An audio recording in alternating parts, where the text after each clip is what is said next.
the liberty that are in that area, and they need protection. When they went out to silence Rockstar, they knew exactly what they were doing, and they had the weapons. दोस्तों, आज हम बात करेंगे एक ऐसे topic पर जहां लोग बहुत ही कम ओपनली डिस्कस करते हैं। सवाल ये है कि एक ऐसा छोटा सा देश पूरी तरह से अमेरिका को कंट्रोल कर रहा है। मतलब उसकी पॉलिटिक्स, उसकी फॉरेन पॉलिसीज़ और यहाँ तक कि मीडिया तक भी कंट्रोल हो चुकी है। आप सोचेंगे ये कैसे हो सकता है? चलिए मैं आपको दिखाता हूँ, वो भी डॉक्यूमेंट्री प्रूफ के साथ। अमेरिका की पॉलिटिक्स का सबसे बड़ा कंट्रोल है आईपैक, मतलब American Israel public affair committee. ये कोई छोटा ग्रुप नहीं है, ये अमेरिका का सबसे पावरफुल लॉबी है। इसका काम है अमेरिका पॉलिटिशियंस को इजराइल के फेवर में काम करने के लिए पैसे देना, और जो पॉलिटिशियन इजराइल के खिलाफ जाता है आईपैक उसके इलेक्शंस में करोड़पति ओपोनेंट खड़ा कर देता है और उसको हरा देता है। कांग्रेसमैन आरो खन्ना के डॉक्यूमेंट्री में कहा था, आईपैक का रूल है जो भी नेतन्याहू करेगा वही सही है। मतलब अमेरिका के अपने रिप्रेजेंटेटिव इजराइल के एजेंट बन के रह गए हैं। आज अमेरिका में कोई भी नेता अगर इजराइल के क्रिटिसिज्म करता है तो उसका पॉलिटिकल करियर ही डेंजर में आ जाता है। लेकिन अब जब यंग जनरेशन में इजराइल का सपोर्ट गिरने लगा तो इजराइल ने नया खेल खेला। उसने 6 मिलियन का कॉन्ट्रैक्ट साइन किया ब्रैड पार्सल्स के साथ। यही वो आदमी है जिसने डोनाल्ड ट्रंप की इलेक्शन कैंपेन चलाई थी।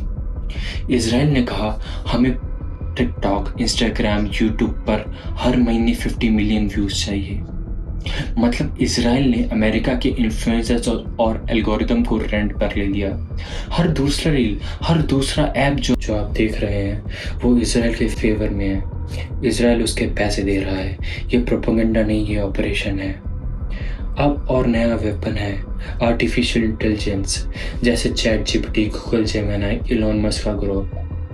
अगर आप इनमें इजराइल के बारे में पूछते हो तो जवाब में आता है जो कि इजराइल के फेवर में होता है। इजराइल ने पैसे देकर इंटरनेट पर हज़ारों आर्टिकल्स और वेबसाइट डाल दी हैं जो एआई को फीड होती हैं। इसको बोलते हैं जीईओ, जनरेटिव इंजन ऑप्टिमाइजेशन। मतलब आप जब भी एआई से पूछोगे इजराइल वर्सेस पैलेस्टाइन तो एआई ऑटोमेटिकली इजराइल का नैरेटिव देगा। अब मैं आपको एक इंसिडेंट बताता हूँ जो स्कूल बुक्स में कभी कवर नहीं हुआ। 8 जून 1976 में 6 डे वॉर चल रहा था। यूएस लिबर्टी नाम की एक अमेरिकन शिप इंटरनेशनल वाटर्स में थी, यानी न्यूट्रल जोन। इजराइल के फाइटर जेट्स और टॉर्पेडो बोट्स ने उस शिप पर अटैक किए। बॉम्ब्स, मिसाइल, गन फायर, सब कुछ हुआ। 34 Americans मर गए, 171 इंजर्ड हुए। The liberty that are in that area, and they need protection. We're prepared to assist in case something went wrong. The Israelis were extremely intelligent people, and when they went out to silence Rockstar, they knew exactly what they were doing, and they had the weapons that went after the antennas. That was the first thing they did. The Israelis knew what the frequencies are on the ships, so they could tune their missiles to those frequencies, so when they fired them, they would go on right for that antenna. Israel ने कहा sorry गलती हो गई।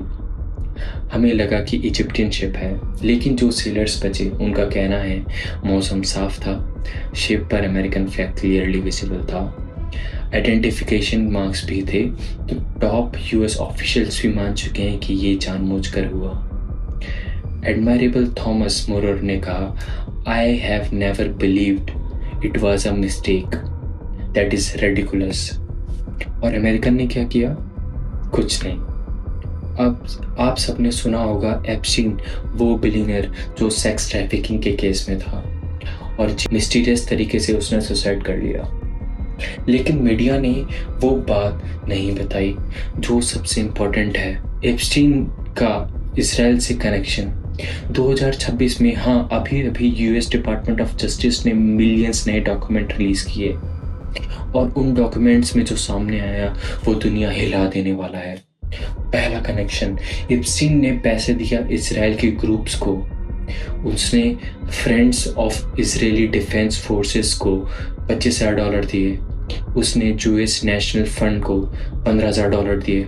उसने JNF, वो organisation है जो West Bank में सेटलमेंट बिल्डिंग करती है, एप्स्टीन ने सबको पैसे दिए। और इसका दूसरा कनेक्शन जाता है एप्स्टीन के ईमेल्स में, जहां एहूद बाराक के साथ बात होती है।